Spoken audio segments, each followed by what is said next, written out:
It's been an age-old question for years, maybe. I don't know, actually, on reflection, if many people have asked it. Is FIFA career mode realistic? Well, today, whether you think yes or no, we are definitely finding out what would happen if FIFA career mode was realistic. I'm playing on PC and I've been sent a realism mod that pretty much makes every single aspect of the game more accurate to real life. I'm talking sims, I'm talking injuries, I'm talking actual played games, youth academies. Everything about FIFA career mode has been made realistic with this mod. Once again, and as always, I'd like to give a quick shout out to FIFA for creating this mod today. You can check out his link down in the description below. He does plenty of tutorials on how to use the PC version of FIFA. We're just gonna be testing shenanigans in this video. I'm just gonna see what occurs. I've been told pretty much every element of this now becomes realistic. So what signings will be made, who finishes where,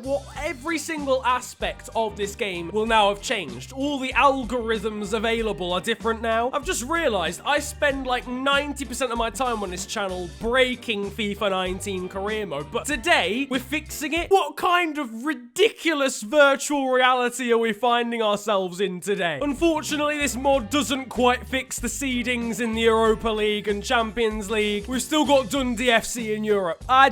Listen, Dundee fans, I'm sorry, you shouldn't be here. So as you can see already, we can take a look at how this is affecting other players, for example. The values of players have been changed as well to make them more realistic. Kylian Mbappe, for example, his value is usually about 100 to 130 million or something like that. Now his valuation is 170 and his release clause is 350.5 mil. 350 mil. That's a stupendous amount of money. Stupendous. You'll see a similar thing here as well for Lionel Messi. His valuation is usually 110 mil. Now it's 158, and if he had a release clause, it'd probably be about 300. So it pretty much makes it impossible. Not impossible, but very, very difficult to sign players like this, which it would be in real life. I mean, Messi's a one-club player, so hopefully this mod means that he wouldn't actually go anywhere. Carl Jenkinson wants to play a game. Carl, I'm sorry, it just wouldn't be realistic of me to do so. Now here's the first test of a sim game, because we've got Milan in the European International Cup in a friendly tournament at the start of the career mode save. Sims have been massively overhauled with this mod. Obviously before, if you were the home team, you had a massive advantage going into a sim game, whereas now that's kind of been leveled out. It's more to do with the actual quality of the sides. I think that rule of only being able to have 6 goals in a game has also been removed now. So as you can see, game ends 2-2. I mean, I feel like we would have won if that was the normal version of the game. Next up, we've got Inter in what is an away game according to the sim, but in actual fact isn't necessarily. Also worth noting that the teams that we're facing are a lot stronger here. Like, Inter would not usually be playing all of those starting 11 players in a friendly game. We also managed to get a draw in that game, so even though it's a neutral ground because it's a pre-season friendly, the game still registers us as the away team in a sim. We definitely would have lost that game. Inter are probably a better team than us, and we were away. We definitely would have lost. As you can see, transfer-wise, we're only like a week and a half into the save, but so far the biggest transfer is Jeri Urunen going from Genk to Gladbach for 11 mil. There's nothing here that I see that couldn't possibly happen in real life whatsoever, really, apart that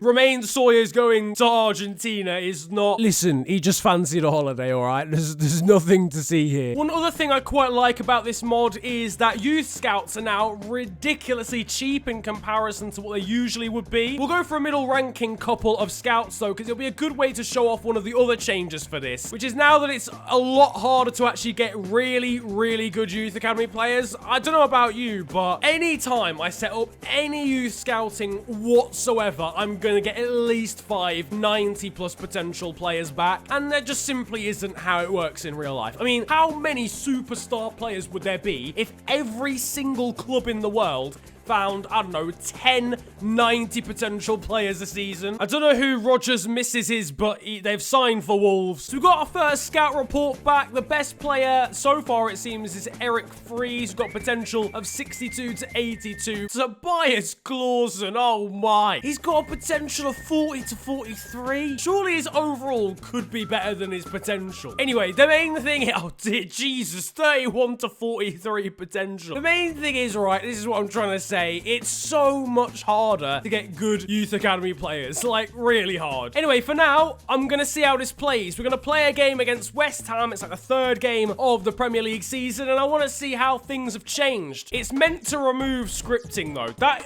in fairness, is quite a bold statement, so we'll see how that one goes. I'll be honest, even just from 10 minutes in-game, it feels very different. What I'll say is, like, you know how the AI are usually, like, stupidly OP with quick passing? That's gone. It feels like they play much more like humans now, where it's more just, like, not just passing one touch constantly. It feels like sometimes they run and try and take you on as well, like just then with Felipe Anderson. Well, if that's not an indicator that scripting to some extent is gone, then I don't know what is. That's the first time I've won a header on this game from a corner in about 3 months. I don't know exactly what the mod is meant to do to gameplay. I don't know what areas it's meant to change. What I would say is, so far, out of this half an hour, this gameplay mod does seem to make the game a little bit easier to play. Having said that, West Ham have just split me open with a disgracefully good through ball, and they've scored on a rebound. I take everything back. I'm useless. Lovely ball here through to Mesut Ozil. Mesut Ozil, and he's not scored. Oh, it's come to Lacazette, though. He's stuck it away. It's 2-1. Honestly, that's 2 goals now where I feel like I've got very lucky. Where in a normal situation, the ball gets cleared or whatever. It feels a lot more random now in terms of what happens. Like, that's the type of goal I would usually concede against the AI. The realism falls short, though, because Mesut Ozil contributed to a goal. So that's really an issue there. I don't think it's just their passing ability that's been nerfed a little bit. I think it's actually how frequently they do it too.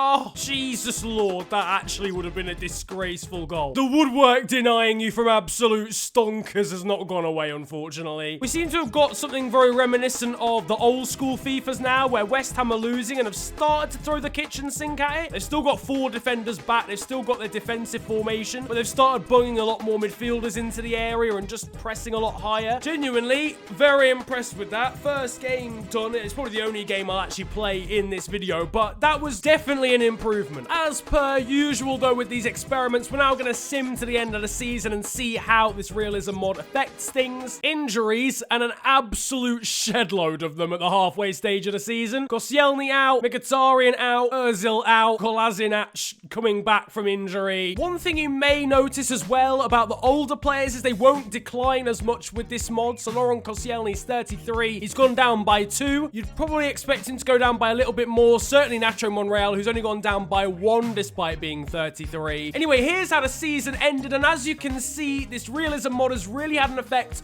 on the points tallies at the end of the season. Gone are the days of a Premier League team winning the league with 67 points to their name. Liverpool champions with 98. Of course, it had to be 98. It couldn't have been any other number, really. City were second on 88, then United with 86, and Spurs with 83. Gotta say, maybe if Liverpool had got 98, you'd expect the rest of the top 4 to be a little bit lower than that, but that's very nitpicky. Chelsea in 5th, Arsenal in 6th, and then the rest of the table here as well. Down towards the bottom, the likes of Huddersfield and Cardiff getting really, really low points tallies, as you maybe would expect. Basically, the reason for more points for your big teams and less points for your small teams is that the home-away advantage isn't as much of a thing anymore. You can see United still beat Huddersfield 3-0 there on the right-hand side, despite being away from home. Mkhitaryan's still injured. Did he get hit by a car on the pitch or something? And in terms of goals scored, you can see Harry Kane managed to grab 30 in total for the season, much higher than the usual you would see. And he's someone you would expect to see at the top of that tally. Raheem Sterling, 25. Romelu Lukaku, maybe not as much. Forgetting about the meme, he's got a really good overall on the game. He plays for a good team. You'd expect him to score 24 goals. Martial with 22. Mane with 21. Higuain, Willian, and Hazard all with 19 apiece. Salah maybe the only person on a position only getting 17. I guess he had a bit of an underwhelming season. Aguero the same. Assists-wise, Hazard top of that. Then Naby Keita with 13. Kane with 12. Sadio Mane with 11. And then Higuain. Liverpool did at least a double by winning the Premier League and the FA Cup, beating Spurs in the final. And they went ahead and won the Carabao Cup as well. Wow, we did the treble. We beat United there in the League Cup. Ligue 1 won by Paris Saint-Germain. Unsurprising, they got 93 points across the course of the season. In the Bundesliga, Bayern won the league. A slightly lower points tally though. I suppose they do play 4 games less across the course of a season, so maybe that's why. Over in Serie A, only 1 point separated Juve and Napoli, but Juve won the league, unbeaten as well across the course of the season. And then finally in La Liga, no real surprise to see Barca and Real battling it out at the top of the table. Again, only 1 point between them. Barcelona come out on top this time. Regardless of that, that is where we're going to end today's video on what if FIFA 19 career mode was realistic. Fifa, I think, has done a really decent job, so feel free to check him out. Again, link is down in the description below. If you've enjoyed this video though, slap a like on it and subscribe if you are new to the channel. Let me know what else you want me to do on this channel down in the comments section below. I'm always open to ideas and I'd love to hear some more from you guys. You can also follow me on social media. It's at officialfng on Insta and on Twitter. But it's been a pleasure ranting at you guys today.